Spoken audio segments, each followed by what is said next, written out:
Hey everyone, we're joined by Bex Burch from the County's Power Heats. We've spoken to a few of the PIC Steelers over the last few days. Now we're going to try and find out a little bit about how lockdown has been for some members of the County's Power Heat. Rebecca, just talk us through your situation, how you're finding lockdown.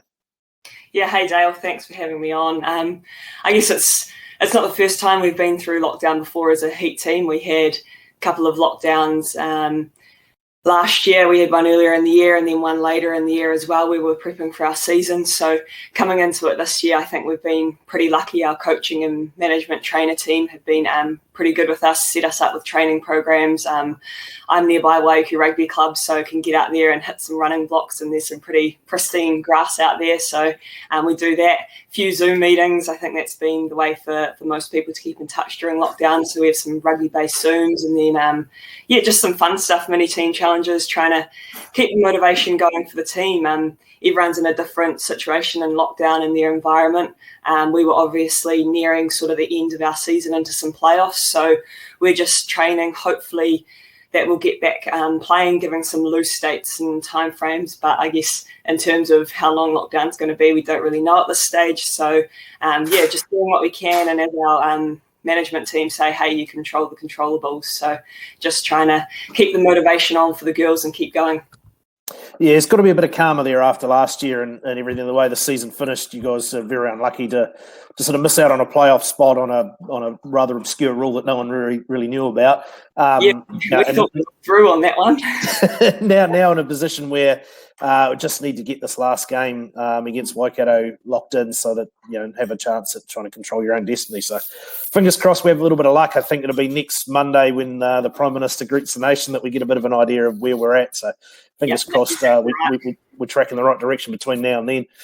Just give us a little bit of background about your journey in rugby. How did you sort of get started? When you started out, was it more for fun? Did you think rugby was a career path for you? Just talk us through a little bit about your backstory. Yeah, so I mean, my rugby journey so far, it's probably a bit of a long story because it's been a bit on and off over the years. But born and bred out in Waiuku, got three brothers. They all played rugby growing up. I never actually did. I, did the netball, touch rugby, athletics, that kind of thing. Went down to high school at Sacred Heart Girls in Hamilton and boarded down there. Played a bit of basketball the first few years, and it wasn't until my year 12 year, so 2012, that I actually started playing rugby. And that was just because some of my friends were playing and it looked like heaps of fun and I wanted to be a part of that. I don't think Dad was stoked that his only daughter was going to start playing, but I'm pretty determined, so wanted to play. And from there it kind of took off, made the Waikato under-18 team from after that school season, got to train with the Waikato women's team. Unfortunately, the following year, it was my year 13 year, started that season, played some school sevens and I ruptured my ACL. So had surgery and had a year off rehabbing, still tried to be involved in the team on the sideline, water girl, whatever the girls needed, really. I tried to be a part of that, and that was my first probably big injury stint. There are a few more coming, little did I know. And then I guess that kind of guided me. Once I left school, I actually went up to AUT and studied physio. So after that period of rehab, I was like, hey, maybe I enjoy physio. So studied physio, and when I went up there, living on the North Shore, got in touch with some girls at College Rifles, and that became my club. Later that season, was lucky enough to make my debut for the Auckland Storm. I think I was 18 at the time. That was actually in Pukekohe against Counties, believe it or not, that I played that. The family were there, a bit of a side story to that one if we've got time later on.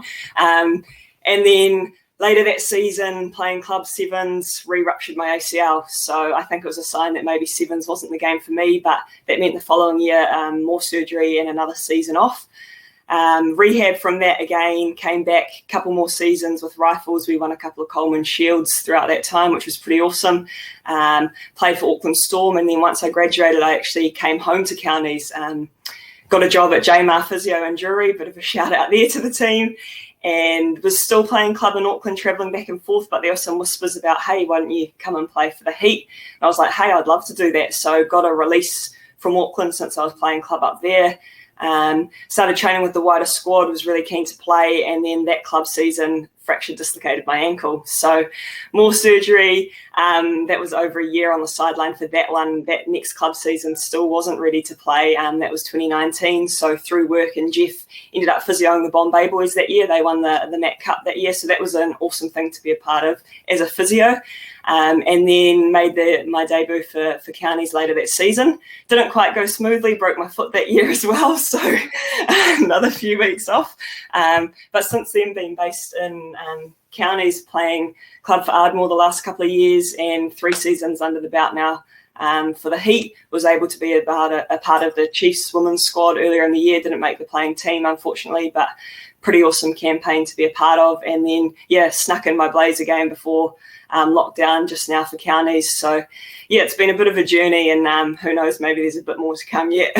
Hopefully you have a little bit of luck on the injury front. So I think you've certainly had your share there. Talk us a little bit about your family. I know there are a bunch on hand to watch in your last game, but you've sort of mentioned there about the importance that they've played in your career to this point. Obviously, very supportive.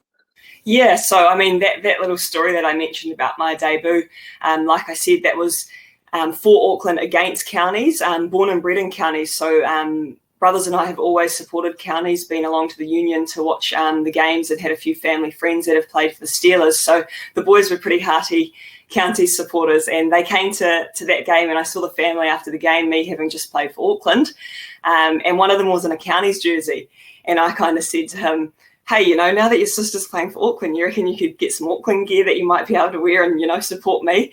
And he said something along the lines of, I'll come back to watch you play when you play for counties. And like I said, in my journey, it was a long time before I actually played for counties. It was like 4 or 5 years. So in all that time, he didn't actually come and watch me.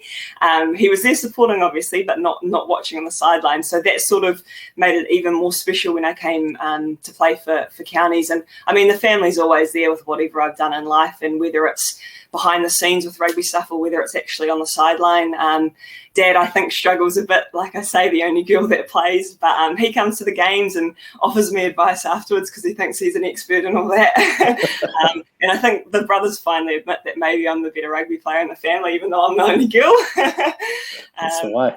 Yeah, and then even this year, had my brother and sister-in-law had a little girl, and got a little niece now, and she was able to come and watch one of the games down locally in Pookie. So that kind of stuff's pretty special. And, who knows, maybe she's a little rugby player in the making, but we'll have to wait and see on that one. Yeah, I mean, let's just talk a little bit about that. So obviously, traditionally growing up, I presume rugby was a male-dominated game. We've seen a massive shift over the last 10 years or so to see the women's game become to a level that I think, watching the recent Olympic Games, I think the memories of the Black Ferns winning the Sevens gold medal will probably stand out for a lot of people as the highlight of the Olympic Games. I mean, what advice would you have to young women, young girls that are interested in playing rugby or looking at the idea of playing rugby?